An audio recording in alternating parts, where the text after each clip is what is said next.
दुआ, तुमने मेरे साथ ये क्या किया? क्या यही सब करने के लिए तुमने मुझसे शादी की थी? मैंने सिर्फ इतना कहा था कि इस बारे में अम्मी को बताना मत, और तुमने निकाहनामा उनके सामने लाकर रख दिया। तुम्हें अब भी कुछ समझ नहीं आ रहा। तुम्हारी अम्मी अपनी सहेली की बेटी को यहाँ इसलिए लाई थी ताकि तुम्हें दिखा सके, और जो बातें उन्होंने मुझसे कही उनका क्या? ये सब जो मैंने किया है ये कुछ भी नहीं है उसके मुकाबले में जो वो कर चुकी हैं। मैंने तुमसे क्या कहा? हाँ ठीक है, तुम्हारी वजह से मैंने अभी भी बहुत संभाला है खुद को। और क्या ही हो जाता अजलान, तुम्हारी अम्मी मेरे खानदान की तौहीन करें, मुझे इस घर से निकाल दें, मुझ पर चीखें, और मैं खामोश बैठी रहूं। किस लिए? क्यों? मेरे लिए यार, हमारे लिए, हमारे बच्चे के लिए।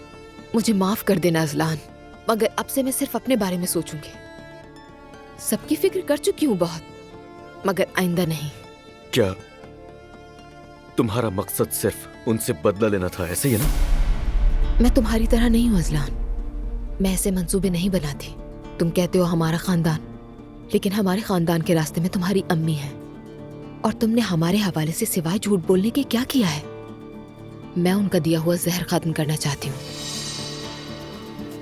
दुआ,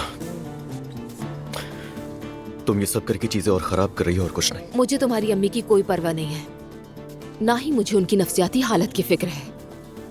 मेरी खामोशी का नाजायज फायदा उठाए। और मैं क्या करूं अब, बताना क्या करूं मैं अब? मैंने उनसे झूठ बोला, उनसे छुपकर तुमसे शादी की। तुमने तो मुझसे भी छुपकर बहुत सारे काम किए थे अजलान, मगर देखो मैंने तुम्हें माफ कर दिया। उन्हें भी माफ करना चाहिए।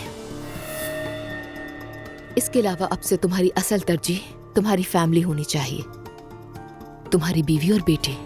बार बार हम कहते हो ना, अब हमारे लिए कुछ करने का वक्त आ गया है।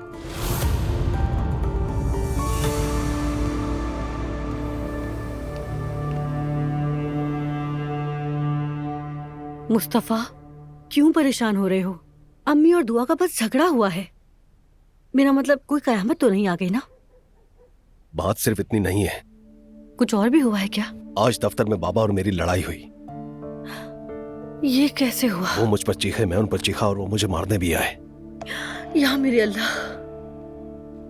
एलिफ ने उन्हें हमारे खिलाफ भड़काया कि तुम उसके दफ्तर गई थी। अच्छा, तो उस एलिफ ने बाबा से मेरी शिकायत लगाई है। मैं बहुत तंग आ चुका हूँ नायला। हमारी फैमिली में ये सब नहीं होता था, कभी हमारे दरमियान ऐसी बदमज़गी नहीं हुई। हमें नजर लग गई है। पता नहीं क्या हो गया, मगर हर किसी को कुछ न कुछ हो रहा है। मेरी अम्मी न्यू ईयर पार्टी में जाती है, मैं अपने बाबा से लड़ता हूँ, ऊंची आवाज में बोलता हूँ, नूर चैनल पर काम करती है, और असलान के बारे में तो सब जानते ही हैं। सबसे बड़ा बॉम्ब तो असलान ने फोड़ा है। उसने दुआ से शादी कर ली, और अब दुआ और मेरी अम्मी लड़ पड़े एक साथ। तुमने देखा मुस्तफा, दुआ कितनी बुरी औरत है। उसने जो बातें कही वो बिजली बनकर गिरी है हम सब पर। सब लोग पागलों की तरह बर्ताव कर रहे हैं। शुक्र है हम नॉर्मल हैं। हम अब तक पागल नहीं हुए, लगता है हम बच जाएंगे। पता नहीं मैं बाबा का सामना किस तरह करूंगा। कोई बड़ी बात नहीं है मुस्तफा, बाबा का हाथ चूम लेना। वो गुस्सा करते हैं, चीखते हैं, मगर नरम पड़ जाते हैं। मगर बाबा को अम्मी जान ही नरम किया करती थी। वो मेरे और बाबा के बीच की ढालती है, वो दोनों ही आपस में लड़ पड़े हैं। पता नहीं एलिफ वहाँ जाकर हमारे बारे में क्या कहती होगी। मेरी जान मुस्तफा, तुम बिल्कुल उदास मत हो, मैं हमेशा तुम्हारे साथ हूँ मेरी जान, फिक्र मत करो, सब ठीक हो जाएगा, तुम हिम्मत रखो। मैं तुम्हें ऐसे उदास नहीं देख सकती।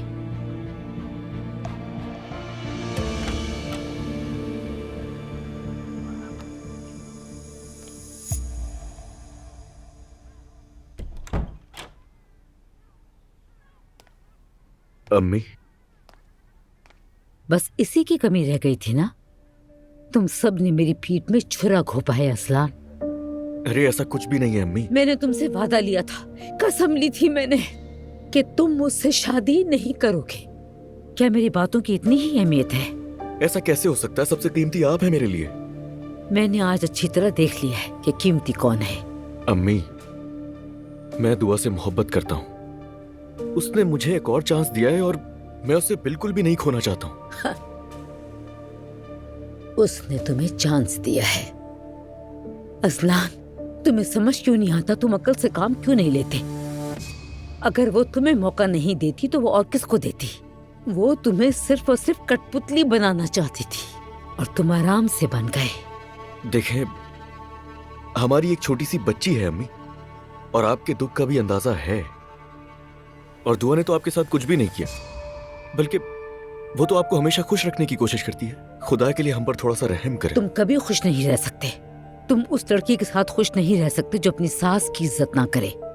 जो उसने मेरे साथ किया तुमने देखा नहीं? वो ठीक है, मगर ये जो कुछ भी हो रहा है सब में उसका क्या कसूर है अम्मी?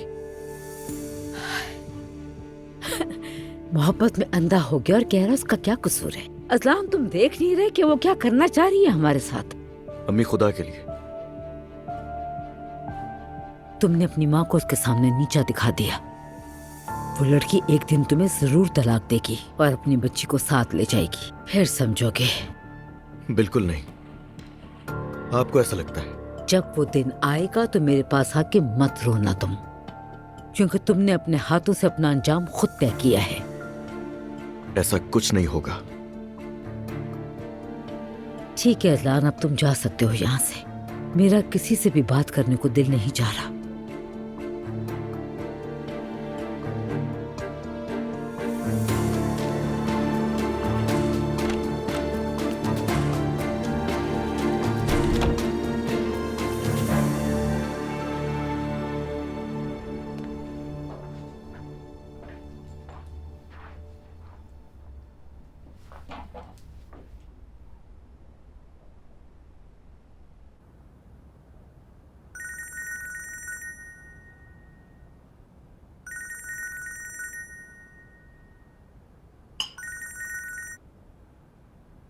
हाँ रूहान, कहो। क्या हाल चाल है? तबीयत ठीक है? मैं आपके लिए फिक्रमंद था। हाँ ठीक हूँ, वैसा नहीं हूँ, बस शर्मिंदगी अभी तक हो रही है। अरे नहीं, सब ठीक है, हो जाता है इस तरह से। आप सोच भी नहीं सकते कि मैंने अपने वक्त में क्या क्या किया है। वैसे ये मेरी गलती थी, मुझे आपको अकेला नहीं छोड़ना चाहिए था। क्या मैं कोई शरीर बच्चा हूँ जिसे अकेला नहीं छोड़ा जा सकता? ये सब कुछ मैंने खुद ही किया। पहली बार पी रहा था तो इसीलिए लगता है ज्यादा पी गया। असर तो हो नहीं था। चले कोई बात नहीं, भूल जाइए, सब होता रहता है। रूहान, तुम्हारा और नूर का अगर मेरी वजह से झगड़ा हो जाए तो मुझे जरूर बताना, मैं उससे बात कर लूंगा। अरे नहीं, सब ठीक है। अच्छा सुनिए, अगर आपको बाहर जाना हो या कुछ करना हो तो मुझे कॉल कर लीजिएगा। कसम से ये मेरे लिए भी बहुत अच्छा था, मैंने बहुत एंजॉय किया। जानते हो, मुझे भी बहुत मजा आया।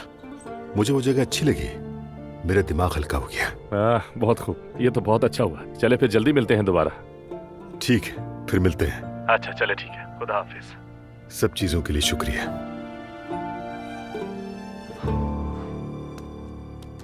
ताया जान से बात कर रहे थे आप? नहीं नहीं, रूहान से बात कर रहा था। कुछ हुआ है क्या?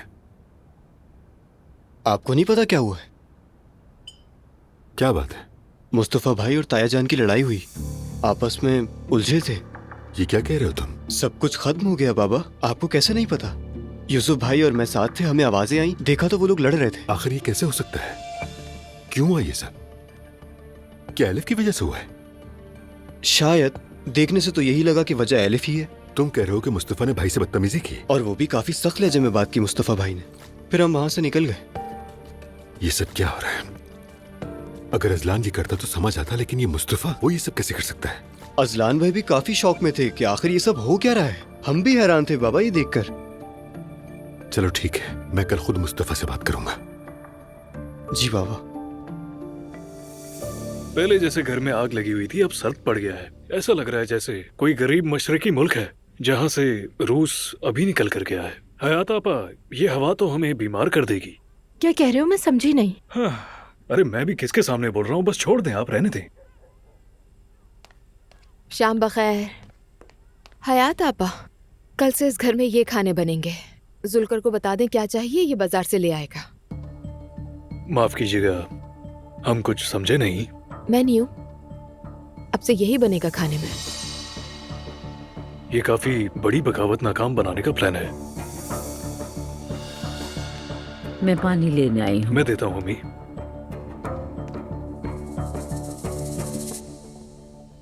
यहाँ पर क्या हो रहा है?